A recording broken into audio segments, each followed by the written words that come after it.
जीवित परमेश्वर के आज्ञाकारिता के वचन व्यवस्था विवरण की पुस्तक अध्याय 14।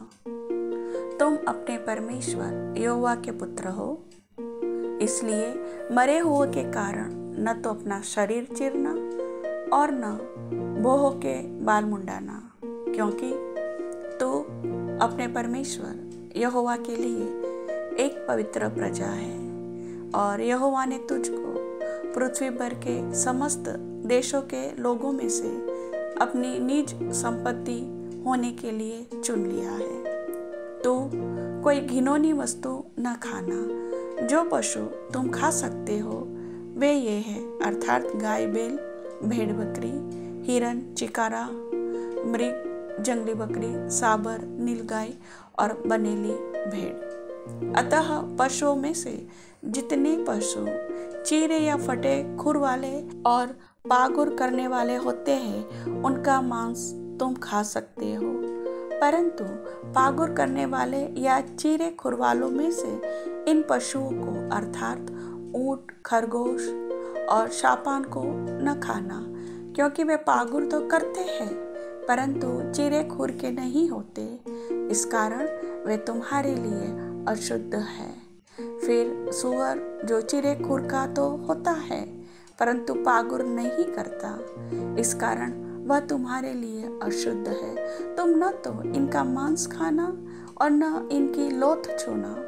फिर जितने जल जंतु हैं उनमें से तुम इन्हें खा सकते हो, अर्थात जितनों के पंख और छिलके होते हैं, परंतु जितने बिना पंख और छिलके के होते हैं उन्हें तुम न खाना, क्योंकि वे तुम्हारे लिए अशुद्ध है।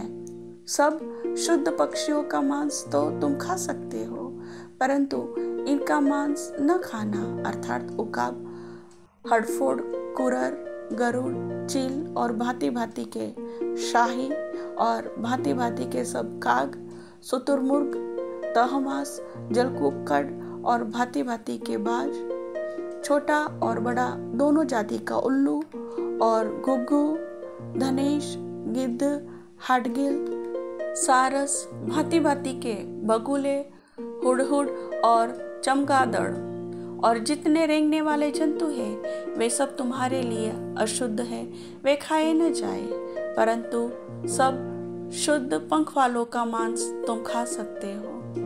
जो अपनी मृत्यु से मर जाए उसे तुम न खाना, उसे अपने फाटकों के भीतर किसी परदेशी को खाने के लिए दे सकते हो या किसी पराये के हाथ बेच सकते हो, परंतु तू तो अपने परमेश्वर यहोवा के लिए पवित्र प्रजा है।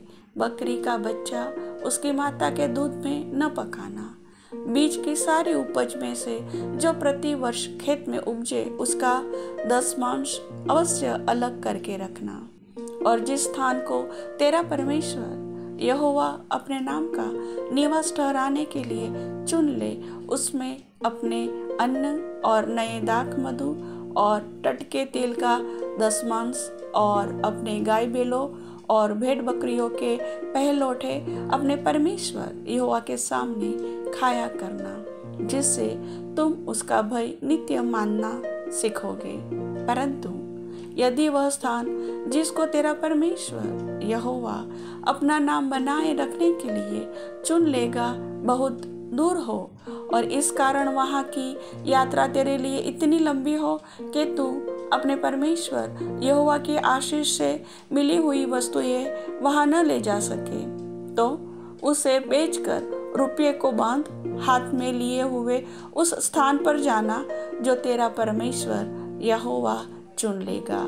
और वहाँ गाय, बैल या भेड़ बकरी या दाख मधु या मदिरा या किसी भांति की वस्तु क्यों न हो, जो तेरा जी चाहे उसे उसी रुपये से मोल लेकर अपने घराने समेत अपने परमेश्वर यहोवा के सामने खाकर आनंद करना। और अपने फाटकों के भीतर के लेवियों को न छोड़ना, क्योंकि तेरे साथ उसका कोई भाग या अंश न होगा। 3 वर्ष के बीतने पर तीसरे वर्ष की उपज का सारा 10वांश निकाल कर अपने फाटकों के भीतर इकट्ठा कर रखना।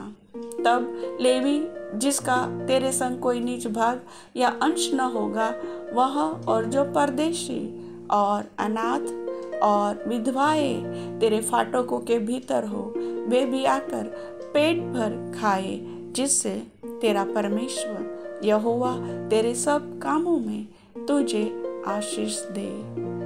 प्रभु वचन के सुनने वाले सभी भाई बहनों को आशीष दे। आमीन।